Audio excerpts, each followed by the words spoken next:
Hi there, and thank you for tuning into the Social Circus, where every week we dive into a variety of topics covering social media, mindset, and how to run your business. I hope that you enjoyed today's episode. Hello, and welcome to episode 2 of the Social Circus. I'm your host, Sarah Thompson, and today we're going to be chatting all things video content. Now, I know that video has been a hot trend for such a long time, but what I want you to understand is that if you are not using video content in your social media marketing, you are going to get left behind because absolutely your competitors are going to be doing this. So before we dive in and talk about how we can be using video content, I wanted to share a little bit of information that was taken from a study done by HubSpot in late 2021, so fairly recently. And I want to share some of the key insights from this study. So here's what we know about video content. We know that it is a top priority for marketers. So it has been important as part of our content mix for quite some time, but it continues to be a really important part of our content strategy. The amount of people that watch video content online has doubled since 2018. So just in 3 short years, it has doubled. And if that statistic doesn't compel you to be thinking about video content for your brand, I'm not sure what will. We also know from this study that customers use video as an integral part of their brand journey. That means they use video to get to know, like, and trust you. Now, the interesting thing about it is that video marketers, 87% of them reported that video gives them a positive ROI. And I have to say, we're not talking about Facebook ads today, but I will say that my most successful campaigns have always involved video content. So let's have a little chat about the history of video and how it has evolved. So if you don't know me very well, my background is actually in corporate marketing. So I worked for some really large organizations before I started Online Social Butterfly. And in those days, I started it in 2011. So it's quite some time ago that I was working for other people. And in those roles, we would often use video content. And there would typically be things like the hero video on the homepage of our website. Now, what's interesting about that is that in those days, we would spend thousands of dollars having a video created. And the reason that we did that is it had longevity. So it would stay on your website, on your homepage for like a couple of years. And you didn't actually need a lot of video content. So you could afford to invest heavily in the videos that you had. However, things really changed when we started to see the rise of the vloggers. So vloggers are video bloggers.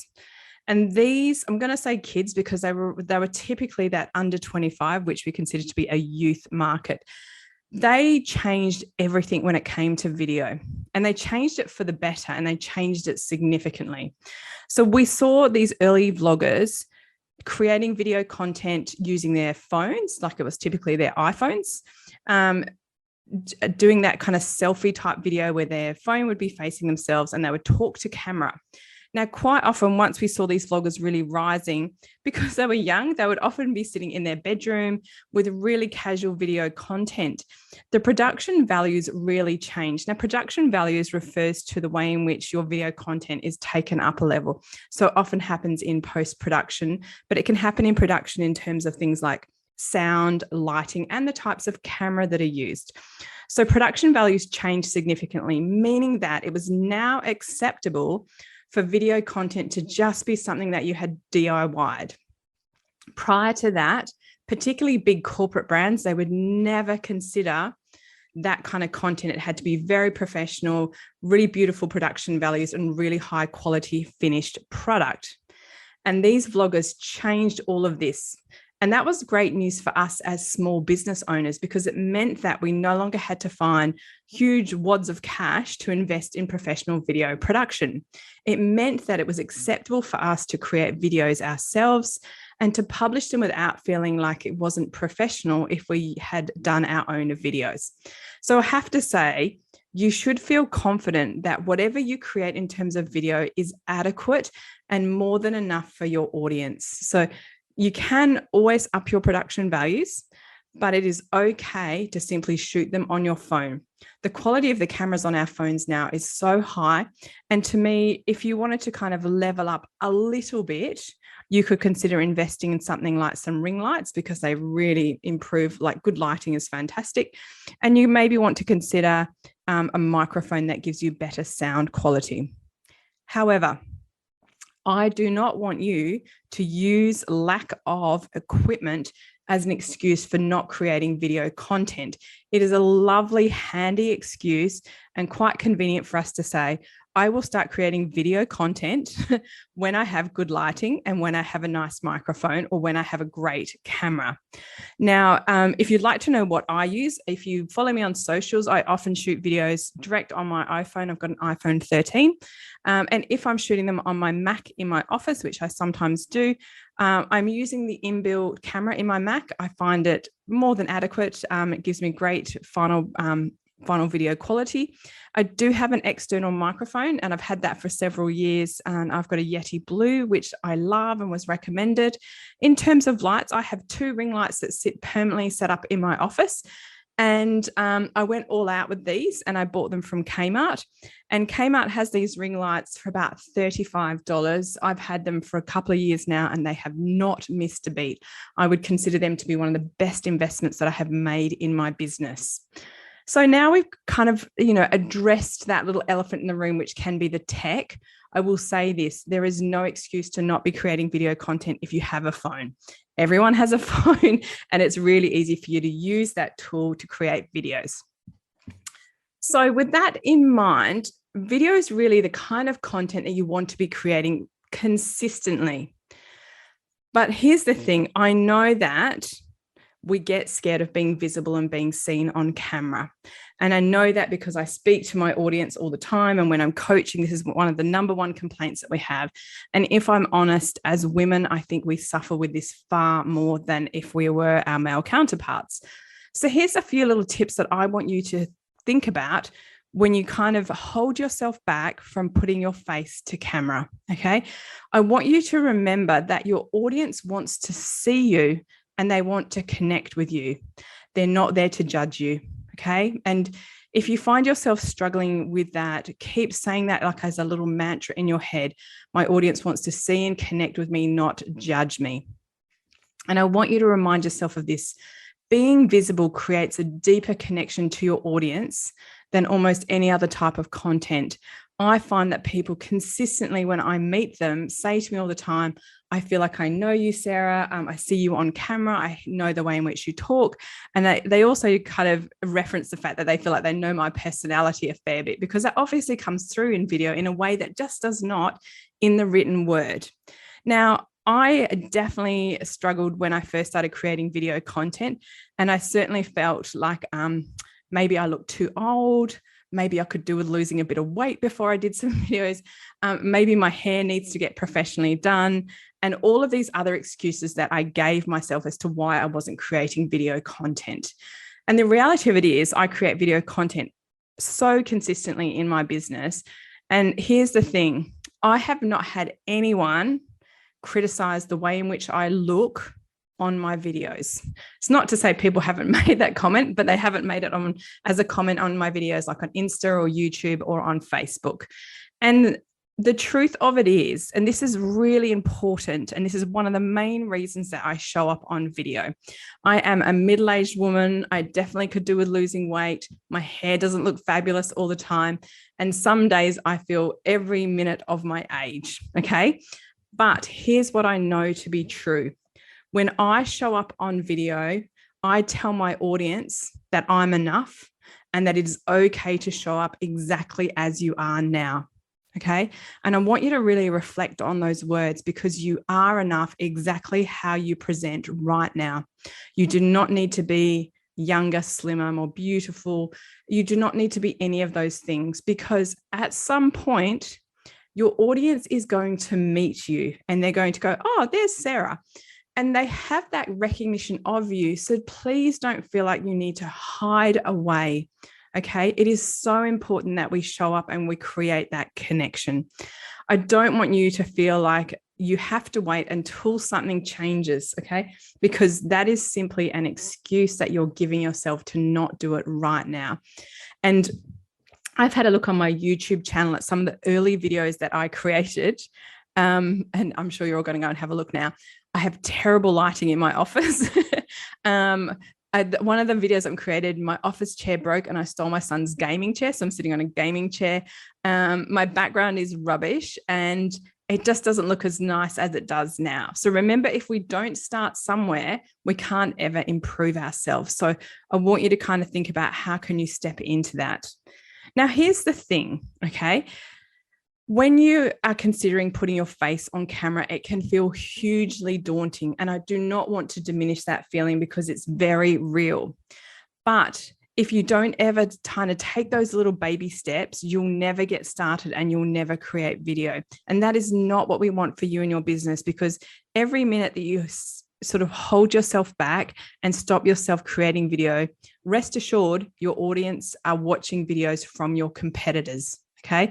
You do not want to get left behind, and you do not want to miss those fantastic opportunities that video presents for us. So how do we get started without suddenly showing up and being terrified of doing a live or something like that? My favorite tip is to start recording yourself on your phone. Okay. And you can do something like a 5-day challenge. So every day for 5 days, you could just hold your phone out like a selfie, speak to your camera and create a video. And if you do that every day for 5 days, I guarantee you will have improved by day 5. And here's the reality of it is, you need to get used to hearing your voice, to seeing your face, and to seeing how you present on camera. It's really important. And you can use these opportunities to give yourself constructive feedback. Now, constructive feedback means things like, Sarah, you talk too quickly, which I absolutely do. And possibly because I have an Australian accent, I love putting an inflection at the end of the sentence, like it's a question. Those kind of things that are subtle improvements that I can make to my delivery. It is not an opportunity for you to destroy everything about yourself, okay? But I will say this, one of the things that I've learned is that, and I now know why on TV, people wear a load of makeup. Camera loves good, heavy makeup. And so if I'm doing videos, I will tend to put much more makeup on, and I find that it makes me feel more confident. And there are different types of makeup that look different under different lights. So try all of these things out, because then once you have done those like sort of, dry runs on your phone, you can then start to have a little go at putting yourself out there in public. Now, how do we do that? Okay. I know that you might not be ready to do like a 5-minute video tip or a tutorial or something like that. My favorite, what should we call it? Dip your toe in the shallow end with your floaties on style video is to do a video on Instagram stories. Now, the great thing about stories is that they are 15 seconds and you can create a maximum of 4 15-second videos. Okay, so you've got 60 seconds or just 15. This is a lovely, short, sharp opportunity for you to just simply pop in. You can pop in and say, hi there, everyone. I'm Sarah. This is a little bit about me. You can say, hey, it's a Wednesday. Happy hump day. What are your plans for the day? You can do something really simple. And I consider this to be a very gentle way to ease yourself into video content. And if you do video stories, you'll just find that you get used to seeing yourself on camera. And look, I'm not a massive fan of filters, but I have to say there are some fabulous filters on Instagram stories. So if you're kind of feeling like I'm not looking my best self today, put a filter on and just show up, okay? This is a really, really simple way for your audience to start seeing you and start connecting with you. So if it feels super scary for you to put your face on camera, I totally appreciate that it can. I don't want you to just go, it's all or nothing. I can't do face to camera video, so I'm not going to be able to use video content in my business. That is absolutely not the case. There are so many ways in which you can use video in a creative manner. If you feel like you're kind of inching towards or creeping towards the end of that shallow end of the pool, you might want to try out using your phone, creating a video and using your voice as a voiceover. So you don't have to put your face to camera. You can just use your voice, and you could do something fun like a behind the scenes video. And this again eases you into being heard rather than being seen. And I consider that to be a nice, simple progression in terms of creating your own video content. But there are some wonderful tools and resources that allow you to create video content that doesn't even involve you pressing that video button on your phone. So once you get to follow me a little bit, you'll know that I am such a Canva devotee. I absolutely love it. And I use Canva to create video content all the time. And let me give you a few ideas of how you can create that kind of content using a tool like Canva. It doesn't have to be Canva. There are lots of other tools out there available, but here's some ideas. If you have some great photos or some great images, you can turn them into like a slideshow style video using Canva as your tool, really quick and simple. And then you're using content that you have already created and you're leveraging it and repurposing it. In Canva, you can also add animations or graphics or stickers that have some movement in them. You can also add GIFs, and it has an integration with Giphy, which is my favorite GIF website. I would be embarrassed to admit sometimes how long I spend on Giphy searching for the perfect GIF sometimes. It can be a bit of a rabbit hole. But again, remember, we're just looking for that content that turns your static JPEG or PNG kind of image into your MP4. The other great thing about a tool like Canva is it has the capacity for you to use their stock video footage. So they have hundreds of thousands of stock images or stock photos, but they now have a huge selection of stock video footage as well. Some of that is available in the free version of Canva, and some of it you will need to have Pro or to pay for it when you download it. Now, the good thing about stock video footage is that there's so much in there that, particularly for us as small businesses, we do not have the budget to shoot endless amounts of video, particularly that kind of stock video. So I often go and have a look, and I really like things like having people talking in a group can be a really lovely background on a video. Having people typing on a keyboard, it looks really fun and interactive, and it draws your eye and can be a good bottom layer on your content as well.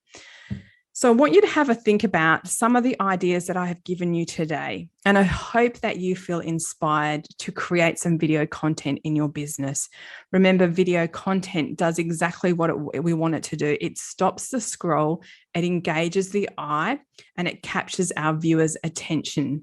Now, in this very busy pace of social media and of that mindless scrolling that we all are guilty of, we want to do something that helps us cut through that. And we know that video content is going to do that for our business.